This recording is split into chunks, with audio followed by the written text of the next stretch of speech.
Beginning in the mid-1990s, I began to gather information on the thousands of men and women who came to embrace the principles embraced by the American political economist, journalist, and newspaper editor Henry George. This project grew into an online record of the biographical history of the Georgist movement. This is the life story of one of the leading figures of the Georgist movement, Francis Neilson. If Francis Neilson had written nothing else, historians of the First World War would recognize him for his 1915 book, How Diplomats Make War. Even as the fighting was underway on the battlefields of Europe and the seas surrounding Britain, Neilson warned that the outcome would change nothing. The intrigues and manipulations that had pulled country after country into the war were certain to be repeated. As Neilson explained, governments will look after their own interests, but with people it is different, for no government will do anything really worthwhile for them unless they keep clearly in view all those factors which have caused so much suffering and death, and firmly decide to rid themselves of pernicious systems which ferment wars. How did Francis Neilson come to know what he knew about the workings of diplomats and governments? Already by 1915, he had come a long way from his humble beginnings in the town of Birkenhead, across the River Mersey from the city of Liverpool. For someone who developed into a writer of significant talent and energy, he was a poor student and felt confined by formal schooling. He left school in 1881 at age 14 to spend 5 years apprenticed to an engineering firm. During this time, he developed a love of reading and the theater. His interest in the political realm was nurtured by his father. One American who came to know him well was Will Listner, an economics reporter for the New York Times from 1926 until his retirement in 1976. Listner then became editor of the American Journal of Economics and Sociology, to which Neilson had been a long-time contributing writer. Listner offers this insight into Neilson's liberal political ideals. Uneducated though he had been, the father was a cultured man, a liberal of the old school. His library had practically all the speeches and pamphlets of Cobden and Bright that were the product of the campaigns for the repeal of the Corn Laws, the campaigns that helped to end the Hungry 40s.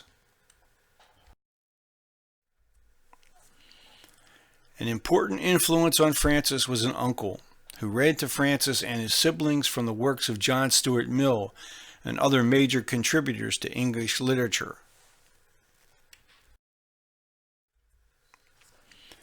By the time he reached age 18, Francis was hungry for new experiences, and so he left for the United States and New York City, where, among other things, he learned a great deal about the racism that prevented people of color from achieving their true potential living in the United States. His own economic circumstances were not much better, and a year later he moved to Boston.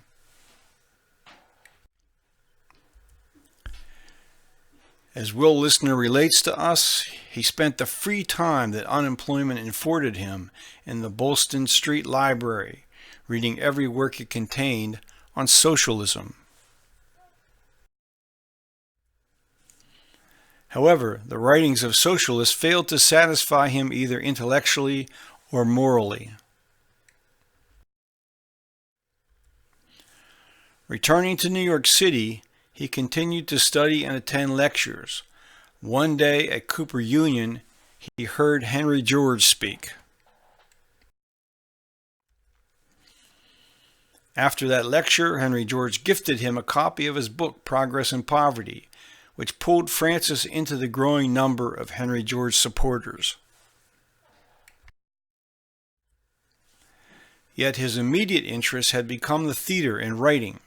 The second play he wrote was enormously successful, taken by a road company on a tour in 1895. Hired as stage manager to take another play to London, Francis returned to England in 1897. His career in the theater now took off. In London, he soon joined forces with others who were voicing opposition to what they saw as British imperialism. Then, by 1902, he had become a vocal supporter of Henry George's arguments in favor of the public collection of the rent of land, described by fellow liberals such as Josiah Wedgwood as land value taxation.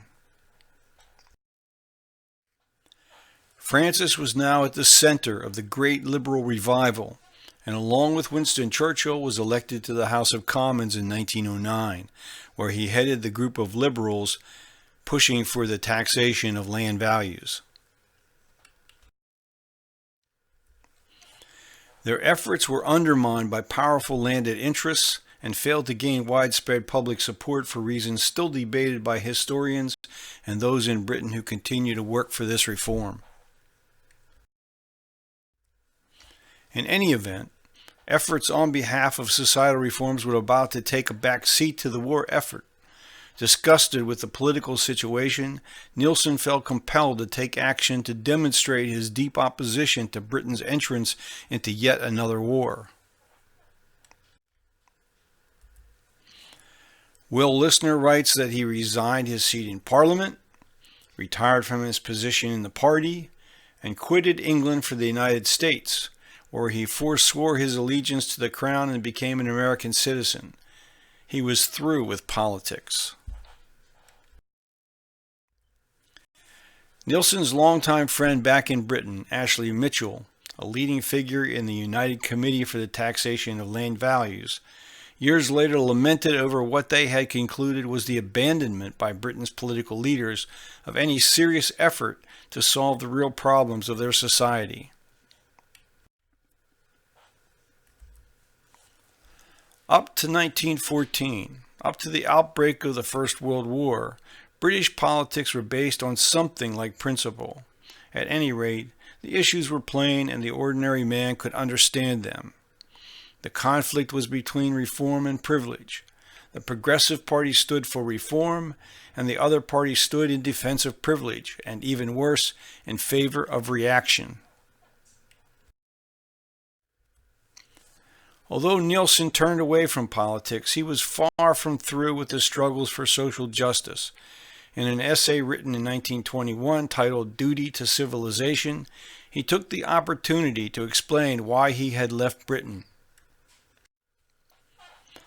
"I know not any statesman, monarchical or republican, in Europe who has my sympathy, and for the past 25 years I have been remarkably consistent in my impartiality in this matter.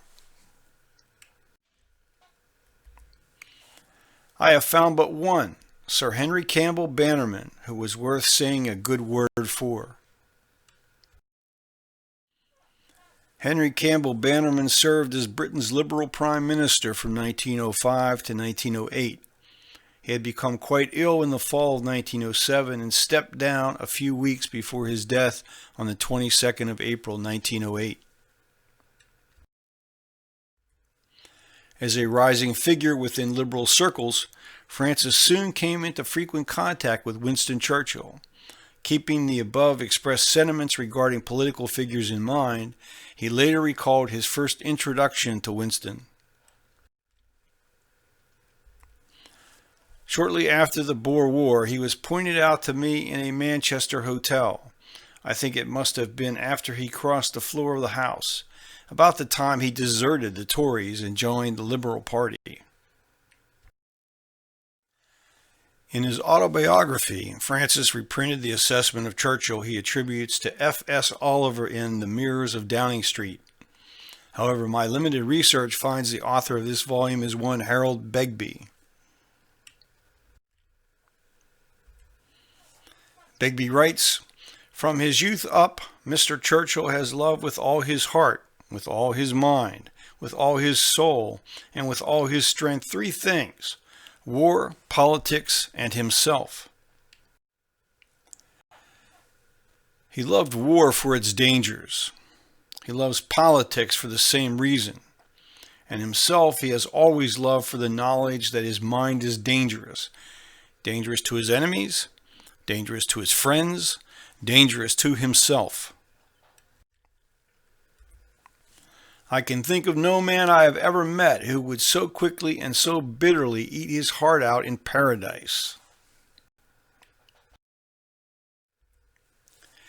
Winston Churchill provided plenty of ammunition for those such as Neilson who challenged Churchill's description of world events and the roles he played in those events. For Francis Neilson, an important personal loss may have triggered his quest to get to the truth. One of his sisters was a passenger on the Lusitania, torpedoed by a German submarine in 1917 under the strangest of circumstances. Much has been written about this sinking and the roles of those in charge at the Admiralty, Churchill included. The Lusitania carried not only passengers, but a huge shipment of arms and ammunition, and yet when the ship entered British-controlled waters, no destroyer escort was provided, even though British naval intelligence knew that at least one German submarine was patrolling in the immediate area. These circumstances raised the question of whether the Lusitania was sacrificed because the death of its American passengers would sufficiently anger the Americans to bring them into the war on the side of Britain. 2 days before the sinking, Churchill left for France to participate in a naval conference. At the Admiralty, the intelligence group was closely tracking a German submarine. Records for this submarine, the U-20, confirmed that the British Admiralty had intercepted and decoded every message sent from the submarine, right up to the sinking of the Lusitania. Prior to his departure, Churchill and other Admiralty officials decided to recall the escort vessel because the ship was older and therefore a potential victim of submarine attack. However, no warning was sent to the captain of Lusitania that he would have no escort. Left behind at the Admiralty and in charge was a 75-year-old First Sea Lord named Jackie Fisher, described in several accounts as showing signs of senility. Reports had continued to arrive of attacks and sinkings made by U-20, but still nothing was done to alert Lusitania of the danger. Years later, in 1935, historian Thomas A. Bailey of the University of Nebraska examined all of the evidence and interviewed both survivors and key officials. Professor Bailey concluded, "There was great confidence in the remarkable speed of the vessel, and a general feeling approaching boastfulness among the ship's officers, Cunard officials, and others, that the Lusitania could run away from any possible assailant." Some naval experts also thought the ship was unsinkable. This was probably true of the ship if its hull had not been filled with ammunition. Bailey also writes that the Lusitania's captain stated in testimony that he had slowed his ship in order to time his arrival in Liverpool with the tide.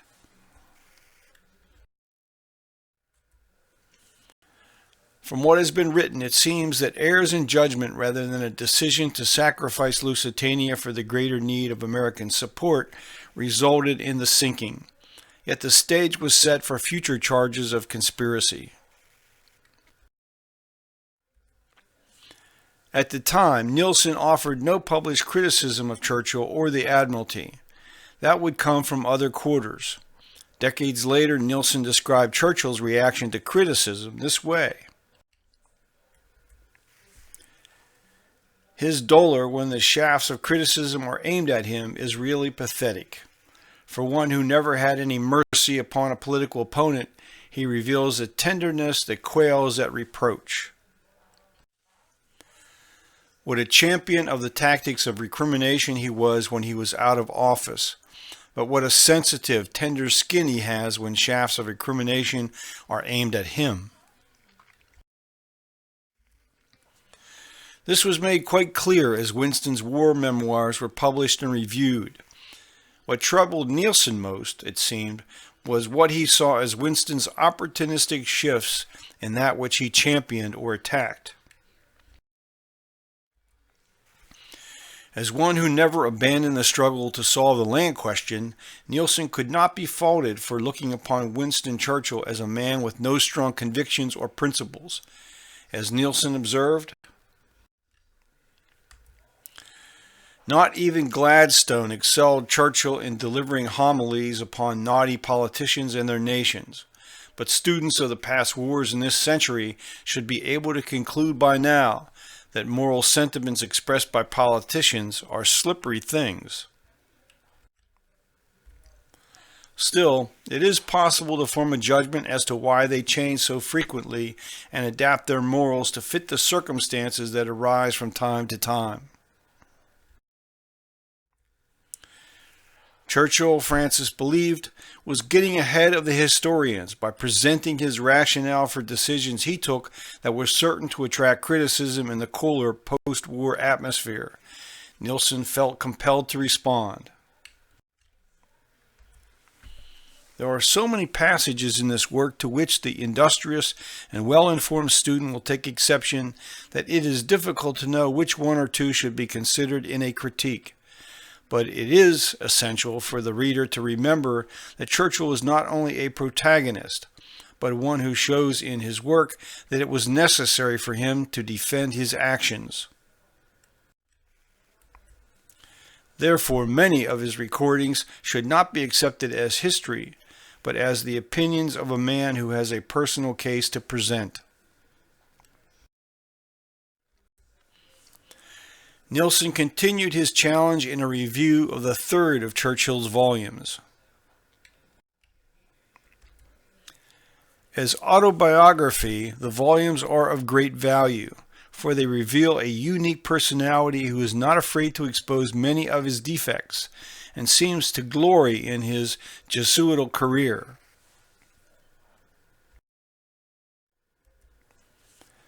At bottom, concludes Neilson, Winston Churchill exhibits all of the traits of the politician and few of the statesman. Foresight, consistency, and logic are not political attributes, and if anyone should doubt this statement, all he has to do to confirm it is to read Churchill's book While England Slept, and Step by Step. Francis Neilson may have revealed to his close friends why he felt compelled to respond so extensively and for so many years to Churchill's autobiographical memoirs. He surely understood that future historians would closely examine the record and provide more dispassionate analysis. In 1954, Neilson produced a stern portrait of the British leader, the Churchill legend, a portrait which remains worth repeating despite the passage of years. Churchill had but one aim, only one desire. In the Grand Alliance he states, "I have only one purpose, the destruction of Hitler, and my life is much simplified thereby." It is his life that is to be satisfied. England, Europe, are they merely the arenas that provide the accessories of the conflict? His life is to be simplified by throwing the world into chaos again. His purpose is the destruction of one man, and the last chance to maintain the culture of 1,000 years must be abandoned because a politician's life is to be simplified.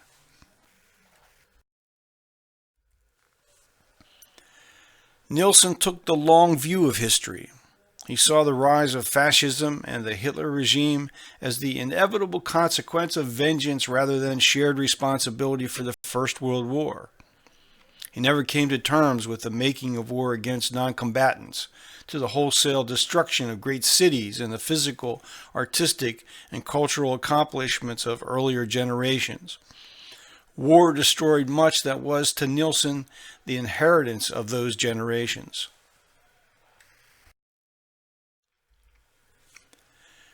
When the Second Global Conflict erupted, Neilson committed himself to a daily recording of the events as reported and as his remaining sources in Britain conveyed to him.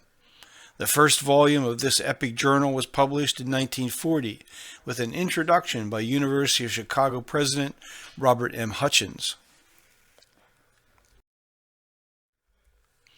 One reviewer, a professor of history at the University of Nebraska, offered this assessment of Neilson's effort. Mr. Neilson's diary from September 1, 1939 to October 31, 1940 gives the reader no new information on the events of the past 2 years. The book's importance, if any, therefore lies in the reflections of the author on these events. The reflections are those of a disillusioned pacifist who sees nothing but the utter futility of war. They are those of a revisionist publicist, How Diplomats Make War, 1915, who holds Churchill, France, and Russia responsible for the last war and who is eager to start a revisionist movement for the war of 1939. They seem to be those of a crusader who loves to utter unpopular opinions, but who leaves the reader with the feeling that he would argue with the same fervor on the other side if only it were unpopular. The world Francis Neilson hoped would emerge following the end of the Second World War was not to be. He put a good deal of the blame on Winston Churchill for making a deal with the devil, Joseph Stalin, in a desperate effort to save the British Empire. Churchill, he knew, could not plead ignorance. He not only knew of the secret treaty made during the First World War with Russia, in which her aims to the west of the Vistula were set down in clear sentences, but as Minister of War after the Revolution of 1917, he had aided and abetted the counter-revolution.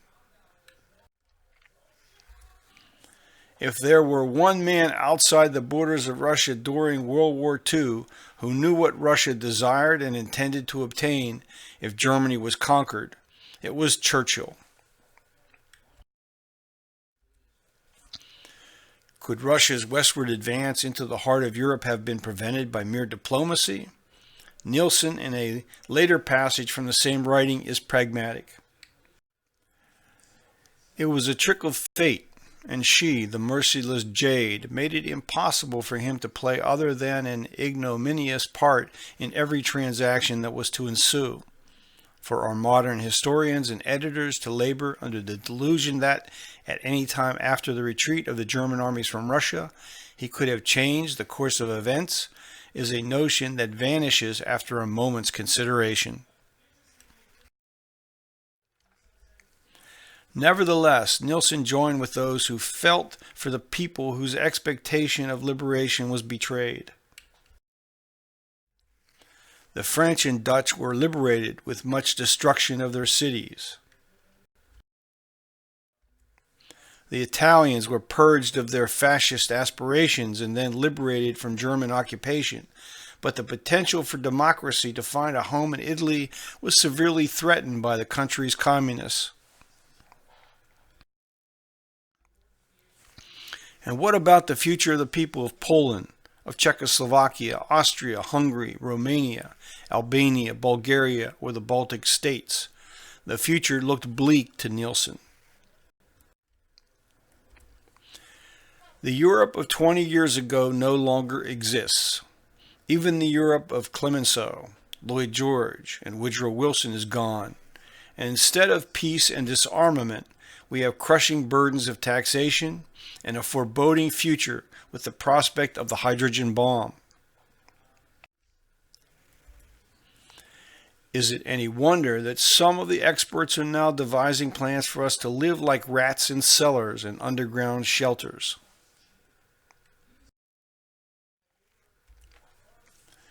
Winston Churchill outlived Francis Neilson by 4 years. His life and the times in which he lived have been the subject of countless books, conferences, documentaries, and feature films. Neilson continued to write, producing a long list of thoughtful, provocative books. As Neilson's contemporaries died off, the memory of his challenging intellect and his passion for justice disappeared from public awareness. There is irony in the fact that the positions taken on the land question by a young Winston Churchill are reprinted and quoted far more often today than the extensive writings on the subject produced by Francis Neilson. Neilson would not be surprised by this. He understood the fleeting nature of fame and notoriety. However, thanks to funds bequeathed by Francis Neilson in his will, the American Journal of Economics and Sociology has remained an important source of academic treatment of important social, political, and economic issues.